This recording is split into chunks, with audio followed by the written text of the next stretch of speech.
আমরা আমাদের ম্যানিফেস্টোতে উল্লেখ করেছি একটি খুব গুরুত্বপূর্ণ বিষয়, সেটি হচ্ছে এক, মানুষকে অবশ্যই সেফ ফিল করতে হবে। সেটি রাস্তাঘাটে হোক, সেটি তার অফিস আদালতে হোক, সেটি পথ চলায় হোক, সেটি তার ব্যবসা বাণিজ্য হোক, এমনকি সেটি পরিবার নিয়ে যখন সে ঘরে থাকবে সেখানেই হোক। কাজটি অনেক কঠিন, কিন্তু আমি মনে করি আপনারা সহ প্রজাতন্ত্রের সমগ্র বাংলাদেশের প্রজাতন্ত্রের যত কর্মকর্তা কর্মচারী আছেন, আমরা যদি সকলে মিলে একসাথে কাজ করি, নিশ্চয়ই আমরা সেরকম একটি পরিস্থিতি গড়ে তুলতে সক্ষম হব। উপস্থিতিবৃন্দ, আরেকটি বিষয় আছে যেই বিষয়টিকে আমরা অ্যাড্রেস করতে চাই। যেভাবেই হোক এই বিষয়টি আমাদের সকল ব্যবস্থাকে, সমাজের সকল ব্যবস্থা, রাষ্ট্রের সকল ব্যবস্থাকে অনেক পিছিয়ে দিয়েছে, অনেক ক্ষেত্রে ধ্বংসের দ্বার প্রান্তে নিয়ে গিয়েছে। সেটি হচ্ছে দুর্নীতি। একটি বিষয় আছে যেই বিষয়টিকে আমাদেরকে অবশ্যই অ্যাড্রেস করতে হবে, কিন্তু এই বিষয়টিকে একটি রাজনৈতিক দল হিসাবে, সরকার হিসাবে যদি আমরা অ্যাড্রেস করতে চাই, অবশ্যই আপনাদের মতন মানুষ যারা আছেন তাদের সহযোগিতা, তাদের 100% সহযোগিতা ছাড়া আমাদের পক্ষে সেটি সম্ভব হবে না। এবং আমি আমার রাজনৈতিক সরকারের পক্ষ থেকে আমি দৃঢ়ভাবে বিশ্বাস করতে চাই, এখানে উপস্থিত যে সকল প্রজাতন্ত্রের কর্মকর্তা কর্মচারীবৃন্দ আছেন, আপনাদের পূর্ণ সহযোগিতা আমরা ইনশাল্লাহ পাবো, এটি আমরা দৃঢ়ভাবে বিশ্বাস করি।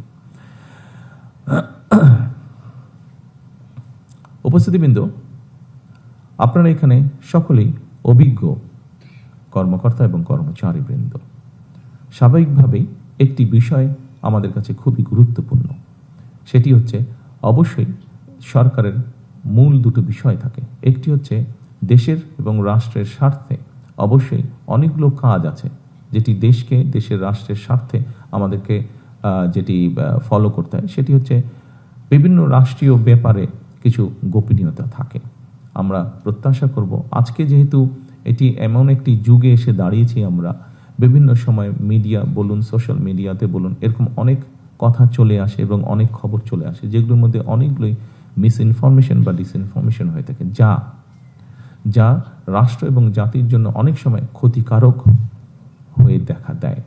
ইনিশিয়ালি মনে হতে পারে যে এটি বোধহয় খুব পপুলার একটি কথা, কিন্তু ইন দ্য লং রানে এই বিষয়টি ক্ষতিকারক হয়ে দাঁড়ায় দেশের জন্য, দেশের মানুষের জন্য তথা রাষ্ট্রের জন্য।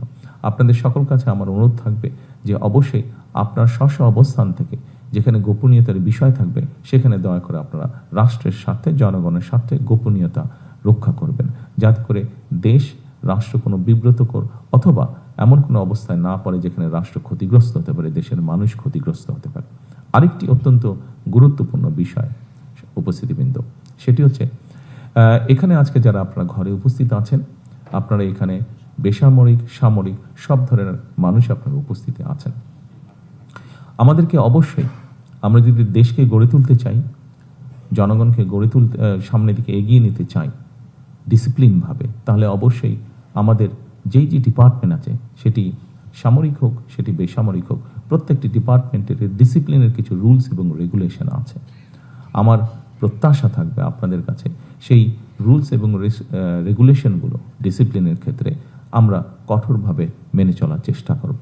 কারণ উপস্থিতিবৃন্দ, স্বাভাবিকভাবে সাধারণ মানুষ কিন্তু চেষ্টা করবে আমাদেরকে দেখেই শেখার জন্য, এবং যেহেতু তারা আমাদেরকেই ফলো করার চেষ্টা করবে, সেই জন্যই আপনার এবং আমার এবং আমাদের সকলের দায়িত্ব হচ্ছে এই ডিসিপ্লিনগুলোকে আমরা যদি মেনে চলি, স্বাভাবিকভাবে এটি আস্তে আস্তে মানুষের মধ্যে এই জিনিসগুলো ছড়াতে শুরু করবে এবং আমাদের পক্ষে সম্ভব হবে জাতিকে একটি ডিসিপ্লিন জায়গায় নিয়ে আসার জন্য। এটি বলাটা একটু বিব্রতকর ব্যাপার, তারপরেও আমরা যদি রাস্তায় বের হই, আনফর্চুনেটলি যেহেতু কথাটা সত্য, আমাদের মধ্যেই, আমাদের দেশের ভিতরেই ঘটছে জিনিসটা এবং আমরা চোখের সামনেই দেখছি, সেই জন্যই আমি আপনাদের সামনে আলাপ করছি। আমরা যদি এই মুহূর্তে রাস্তায় বের হই বা ঢাকা শহর সহ বাংলাদেশের যে কোনো রাস্তায় বের হই, নির্দ্বিধায় আমরা বলতে পারি যে রাস্তায় কোনো ডিসিপ্লিন নেই। উপস্থিতিবৃন্দ, একজন বিদেশি বিনিয়োগকারী যখন এয়ারপোর্টে নামবে, সে কিন্তু বাংলাদেশটি কেমন, বাংলাদেশে সে কতটুকু নিরাপদ, বা বাংলাদেশে কতটুকু সে কিভাবে চলতে পারবে, কিভাবে সে এখানে বিনিয়োগ সহ যে কোনো কাজ সহজভাবে করতে পারবে, এটি সে রাস্তায় বের হলেই বুঝতে পারবে যে বুদ্ধিমান লোক। সেই জন্যই আমি বলেছি যে ডিসিপ্লিনটা অত্যন্ত গুরুত্বপূর্ণ। আমি রাস্তার ডিসিপ্লিনটা আপনাদেরকে উদাহরণ দিয়ে বোঝানোর চেষ্টা করেছি। এরকম অবস্থা সোজা বাংলায় যেটাকে বলে অনেকটা হয়তো হজবরল, এরকম একটা শব্দ আমরা ব্যবহার করি। এরকম অবস্থা হয়তো আমাদের রাষ্ট্রের বিভিন্ন জায়গায় আছে। আমাদের দায়িত্ব সেই বিষয়গুলোকে ধীরে ধীরে, একদিনে হবে না কোনো বিষয়, ধীরে ধীরে সেই বিষয়গুলোকে ঠিক করে নিয়ে আসা। আপনারা এখানে অনেকেরই আপনাদের সৌভাগ্য হয়েছে, কম বেশি হয়তো অনেকেরই সৌভাগ্য হয়েছে, বিশেষ করে যারা কর্মকর্তাবৃন্দ আছেন, পৃথিবীর ভালো ভালো দেশগুলো সফর করার। যে সকল ভালো ভালো দেশে আপনারা সফর করেছেন, আপনাদের কাজের জন্যই আপনারা সফর করেছেন হয়তো অধিকাংশ ক্ষেত্রে। নিশ্চয়ই মানুষ হিসাবে যখন আপনি সেই দেশগুলোতে গিয়েছেন, আপনি একজন কর্মকর্তা হিসাবে গিয়েছেন, বাংলাদেশের সরকারের কর্মকর্তা হিসাবে হয়তো সরকারি কাজে গিয়েছেন, কিন্তু একটা সময় তো আপনি মানুষ হিসাবেও চিন্তা ভাবনার সুযোগ পেয়েছেন। যখন পথে বেরিয়েছেন, যখন তাদের ট্রাফিক ব্যবস্থা দেখেছেন, যখন তাদের অফিস আদালতের ব্যবস্থা দেখেছেন, নিশ্চয়ই আপনার মনের মধ্যে একজন বাংলাদেশী হিসাবে, একজন মানুষ হিসাবে, একজন নাগরিক, দেশের নাগরিক হিসাবে আপনার মনের মধ্যে হঠাৎ করে একটি কথা এসছে যে হ্যাঁ, এদের দেশটা এত সুন্দর, আমার দেশটা কেন এরকম? এটি আসতে বাধ্য আপনার মনের মধ্যে। উপস্থিতিবৃন্দ, যেই দেশটিকে নিয়ে আপনি আফসোস করেছেন, এই দেশটিতেও মানুষ আছে, এবং যেই দেশটিকে আপনি উদাহরণ হিসাবে চিন্তা করছেন, সেই দেশটিতেও মানুষ আছে। সেই দেশটির মানুষই সেই দেশটিকে গড়ে তুলেছে সুন্দরভাবে। তারা যদি পারে, তাহলে আমরা কেন পারবো না? হয়তো সময় লাগতে পারে, কিন্তু আমি দৃঢ়ভাবে বিশ্বাস করি আমরা সকলে মিলে যদি আমরা চেষ্টা করি, আপনাদের মতন মানুষগুলো যদি সহযোগিতা করে একটি রাজনৈতিক দলকে, একটি রাজনৈতিক সরকারকে, আমি দৃঢ়ভাবে বিশ্বাসী আমরা অনেকটুকু ডিফারেন্স তৈরি করতে সক্ষম হব ইনশাআল্লাহ। সম্মানিত উপস্থিতিবৃন্দ, বাংলাদেশের মানুষ অনেক প্রত্যাশা নিয়ে বর্তমান সরকারের দিকে তাকিয়ে আছে। বাংলাদেশের মানুষ বর্তমান সরকারের কাছে অনেক প্রত্যাশা, আশা, আকাঙ্ক্ষা তারা রাখছে। এটি আপনারা দেশের নাগরিক হিসেবে, আপনারা এই সমাজের অংশ হিসাবে এটি স্বাভাবিকভাবে আপনাদেরও ধারণা আছে। কিন্তু যে সরকারের কাছে প্রত্যাশা রাখছে বাংলাদেশের মানুষ, আপনারাও কিন্তু সেই সরকারেরই একটি অংশ, এবং সরকার ভালো চলবে তখনই যখন আপনারা সরকারকে সহযোগিতা করবেন। সরকার যদি ভালো করতে না পারে, স্বাভাবিকভাবে সেটির অংশীদার আমি, আপনি, আমরা সকলেই সেটির অংশীদার হব। এবং রাষ্ট্র যদি ভালো না চলে, সরকার যদি ভালো না চলে, কেউ কেউ হয়তো আমরা ভাবতে পারি যে আমি তো একটা বেটার পজিশনে আছি, আমি তো সেভাবে ক্ষতিগ্রস্ত হব না। ঠিক আছে, আমি হলাম না, কিন্তু আমার পরিবারের বা আমার আত্মীয় স্বজন কেউ না কেউ তো ক্ষতিগ্রস্ত নিশ্চয়ই হচ্ছে, কেউ না কেউ তো কষ্ট নিশ্চয়ই পাচ্ছে।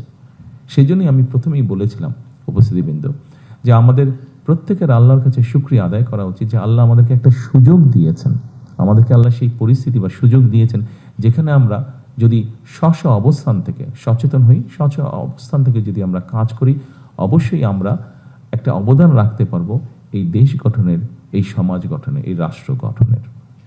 আজকের এই মত বিনিময় অনুষ্ঠানে আমি আপনাদের সকলের কাছে, আপনাদের একজন সহকর্মী হিসাবে আপনাদের সকলের কাছে সেই প্রত্যাশাই করব যে আসুন আমরা সকলে সেই রাষ্ট্রটিকে গড়ে তোলার চেষ্টা করি, দেশের মধ্যে সেই পরিস্থিতিটা তৈরি করার আমরা চেষ্টা করি সকলে মিলে, যেই পরিস্থিতিতে মানুষ স্বস্তি বোধ করবে। আমরা সেই রাষ্ট্রটিকে গড়ে তোলার চেষ্টা করি যেই রাষ্ট্রটিকে ঘিরে বাংলাদেশের মানুষ আশার আলো দেখতে পাবে, যেখানে এগিয়ে যাওয়ার স্পৃহা, সাহস, উদ্দীপনা মানুষ পাবে।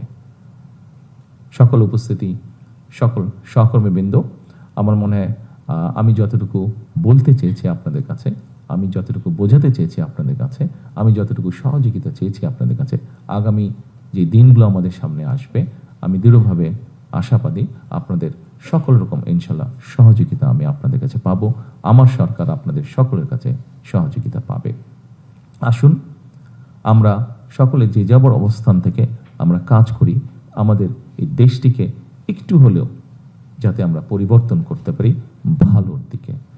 সকল উপস্থিতিবৃন্দ, আপনাদের আবারও